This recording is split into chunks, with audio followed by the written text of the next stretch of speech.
আসসালামু আলাইকুম। এই ভিডিওতে হচ্ছে আমরা ক্লাবিং এক্সামিনেশন করব।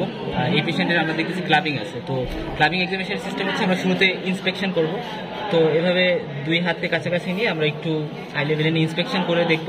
এখানে আমরা সাধারণত ক্লাবিং মানে হচ্ছে oedema of the base of the nail. আমরা ফার্স্ট ইন্সপেক্ট করে নিলাম, সাধারণত কনভেক্সিটি বেড়ে যাবে এবং এটার যে অ্যাপিয়ারেন্সটা হচ্ছে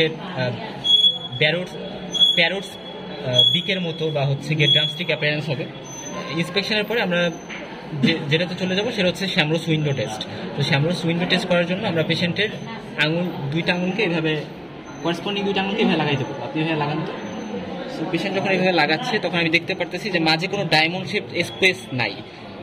দুইটা নেলের মাঝে একটা ডায়মন্ড শেপ স্পেস থাকার কথা, যেমন আমারটার মধ্যে এই দুইটা নেলের মাঝে একটা ডায়মন্ড শেপ স্পেস আছে, বাট এই ক্ষেত্রে কিন্তু পেশেন্টের কোনো স্পেস নাই, রাদার এখানে একটা ফাঁকা, মানে এখানে একটা ফ্রি স্পেস তৈরি হয়ে গেছে। সো তার মানে আমি বুঝতে পারতেছি শ্যামরোস উইন্ডো টেস্ট করে যেখানে ক্লাবিং প্রেজেন্ট। তার বাদে আমি আরেকটা টেস্ট করবো, ফ্লাকচুয়েশন টেস্ট। তো ফ্লাকচুয়েশন টেস্টের জন্য আমি কি করবো, আমি হচ্ছে mainly pulp of the finger, এখানে হচ্ছে আমার থাম দিব এবং আমার মিডল ফিঙ্গারকে দিব হচ্ছে গিয়া পেশেন্টের মিডল ইন্টারফ্যালেঞ্জিয়াল জয়েন্টে, এবং আমার যে ইন্ডেক্স ফিঙ্গার, এই ইন্ডেক্স ফিঙ্গারই হচ্ছে মেইনলি এখানে ফাংশনাল ফিঙ্গার।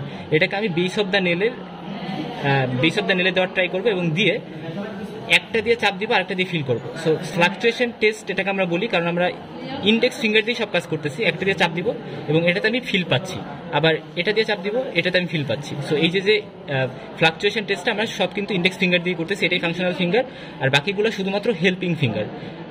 সো এভাবে কিন্তু আমি ফ্লাকচুয়েশন টেস্ট পজিটিভ পাচ্ছি, এবং ফ্লাকচুয়েশন টেস্ট পজিটিভ সাধারণত ক্লাবিংয়ের ক্ষেত্রে হয়ে থাকে। ক্লাবিং কেন হয় এটার কিন্তু হার্ট কজ আছে, লাং কজ আছে, যেমন কনজেনিটাল সায়ানোটিক হার্ট ডিজিজ, তারপর লাংয়ের ক্ষেত্রে কিন্তু ব্রঙ্কিয়াকটিসিস সহ আরও বিভিন্ন কজে হয়ে থাকে। সো এই কজগুলো খুবই ইম্পর্টেন্ট, লাং অ্যাবসেস, তারপর হচ্ছে ব্রঙ্কোজেনিক কার্সিনোমা, সেরকম বেশ কিছু ক্ষেত্রে কিন্তু হয়ে থাকে। তো এই কজগুলো আমরা একটু পড়ে নিব। সো এটাই হচ্ছে ক্লাবিংয়ের এক্সামিনেশন, এবং এখানে যে অ্যাঙ্গেলও কিন্তু চেঞ্জ হয়।